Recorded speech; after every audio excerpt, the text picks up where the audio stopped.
តោះអញ្ចឹងយើងចូលមេរៀនទី2របស់យើងដែលមេរៀនទី2នេះយើងនឹងធ្វើការនិយាយអំពីtool ជាមួយនឹង layer សម្រាប់ខ្ញុំសម្រាប់ workspace របស់ខ្ញុំទាញ layer មកកាន់កន្លែងនេះមកឆ្វេងនេះដើម្បីធ្វើឲ្យយើងមើលឃើញ layer បានច្រើនជាងមុនអញ្ចឹងបងប្អូនគ្នាប៉ុន្តែបើសិនជាទាំងអស់គ្នាដាក់កន្លែងណាក៏បានដែរអាហ្នឹងឲ្យថាយើងស្រួលអញ្ចឹងទៅប៉ុន្តែសម្រាប់ខ្ញុំដាក់មកអញ្ចឹងដើម្បីធ្វើឲ្យយើងឃើញជាមួយនឹង layer របស់យើងបានច្រើនឬក៏បានវែងជាងមុនអញ្ចឹងខ្ញុំនឹងប្រាប់ទាំងអស់គ្នាត្រួសអំពី layer tool មួយចំនួនដែលខ្ញុំប្រើខ្ញុំអត់ detail ទៅកាន់ tool ទាំងអស់ស៊ីជម្រៅទៅកាន់ tool ទាំងអស់ទេប៉ុន្តែខ្ញុំនឹងត្រួសអំពី tool ដែលខ្ញុំប្រើប្រាស់ហើយជាមួយនឹងរបៀបប្រើជាមួយនឹង layer នេះ panel layer នេះអូខេអញ្ចឹងទី1គឺយើង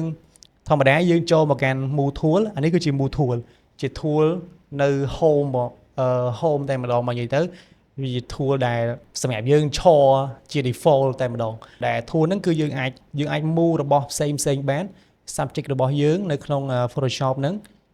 ដើម្បីធ្វើការផ្លាស់ទីឬក៏ធ្វើអីផ្សេងបានអូខេតោះអញ្ចឹងចូលទៅកាន់ tool មួយទៀតដែលខ្ញុំគិតថា tool មួយនេះយើងប្រើច្រើនគួរសមដែរសម្រាប់អ្នកដែល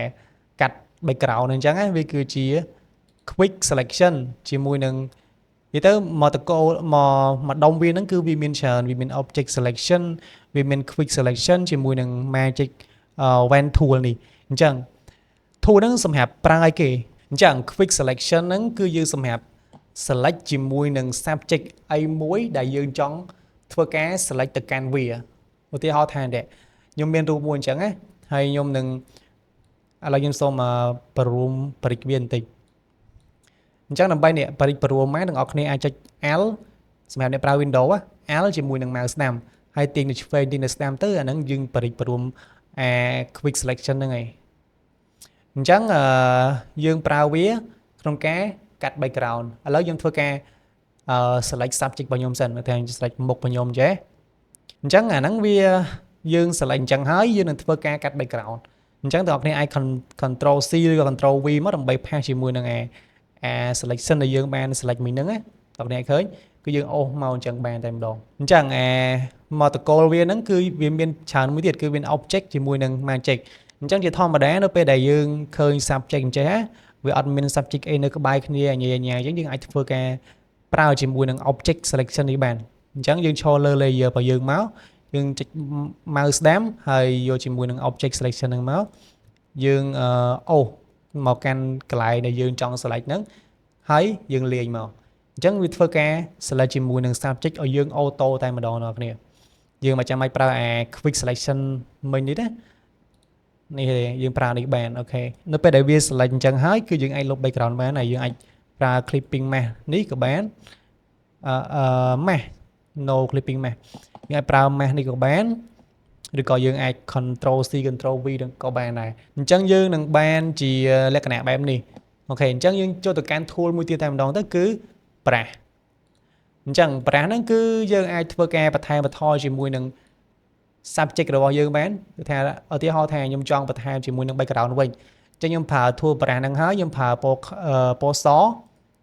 អ្នកគ្នាចុចកន្លែងនេះមកនេះ switch ចុះ switch ឡើងនេះហើយឬក៏ប្រើ shortcut មួយទៀតគឺអក្សរ X បន្ទាប់ហើយយើងធ្វើការគូសមកយើងចង់បន្ថែម background ដូចណាអត់ថែមចេះចោះអញ្ចឹងអ្នកគ្នាឃើញគឺយើងធ្វើការបន្ថែម background បានហើយបើសិនជាយើងចង់បន្ថយវិញយើងចុចអក្សរ X វិញមកឬក៏ switch ទៅកាន់ពណ៌ខ្មៅមកយើង select កន្លែងដែលយើងអត់ចង់បានមកអាហ្នឹងវាជាអីដែលប្រាស់អាចធ្វើបានហើយមួយទៀតប្រាស់ហ្នឹងក៏វាអាចធ្វើការបង្កើតជាអីផ្សេងទៀតបានដែរឧទាហរណ៍ថាយើងគូសអក្សរឬក៏ធ្វើជាប្រាស់ដើម្បីយកទៅគូសអក្សរឆ្នៃម៉ូដអក្សរអីផ្សេងបានទៀតអញ្ចឹងឧទាហរណ៍ថាខ្ញុំបង្កើត layer ថ្មីទាំងអស់គ្នាអាចឃើញកន្លែងនេះគឺគឺជាកន្លែងដែលយើងអាចបង្កើត layer ថ្មីមួយបានចុចសញ្ញាបូកនឹងមកវានឹង load layer ថ្មីនៅលើនេះអញ្ចឹងប្រាស់ក៏វាអាចធ្វើជានេះទាំងអស់គ្នាអាចចុច mouse ស្ដាំមកវានឹងឃើញប្រាស់មួយចំនួនដែលយើងមានអញ្ចឹងណាអញ្ចឹងយើងអាចប្រើបានអាហ្នឹងយើងអាចឆ្នៃតាមការ design អាចបើកជាស្ដាយអញ្ចឹងទៅអូខេអាហ្នឹងគឺជាដំណើរការរបស់ប្រាស់អញ្ចឹងចូលទៅដល់ tool មួយទៀតគឺ pen tool នេះគឺជា pen tool ទាំងអស់គ្នា pen tool ហ្នឹងគឺវាអត់ខុសអីពីកន្លែង switch cái lại quick selectionឬក៏ object selection នេះទេខ្ញុំគូយើងអង្គុយគូអញ្ចឹងមកនេះឧទាហរណ៍ណាបងប្អូនហើយបន្តមកយើង mouse ស្ដាំយើងយក make selection នេះមកយើងអាចកាត់ background បានដូចគ្នាដែរប៉ុន្តែវាកាត់តាមអីដែលយើងគូពេលដែលយើងគូកន្លែងណាយើងអាចកាត់តាមកន្លែងហ្នឹងទៅអានេះយើងគូជា path ទេបងប្អូនបើសិនជាឧទាហរណ៍យើងបើយើងដាក់ shape អានេះ pen tool ហ្នឹងវានឹងធ្វើការគូជាលក្ខណៈ shape វិញយើងអាចដាក់ color ដាក់អីវាបានអញ្ចឹងណាអាហ្នឹងគឺជាដំណើរការរបស់pen tool មេរៀនក្រោយៗយើងនឹងស្វែងយល់លម្អិតអំពី tool ទាំងអស់ហ្នឹងតោះនេះកំប៉ុនភ័យអញ្ចឹង tool មួយទៀតគឺយើងចូលទៅដល់ tool shape ហ្នឹងវាមានច្រើនវាមាន rectangle វាមាន ellipse វាមាន triangle tool polygon line ឬក៏យើងលក្ខណៈជា custom shape ក៏បានដែរអញ្ចឹងellipse ទាំងអស់គ្នាអាចដាក់មកហើយយើងដូរពណ៌កន្លែងនេះដាក់ពណ៌អីសាច់ចិត្តយើងនេះយើងចូលមកនេះមកយើង select ជាមួយនឹងពណ៌ដែលយើងចង់បានមកហើយនេះគឺជា stroke ដាក់ពណ៌សមកហើយបន្តមកអានេះ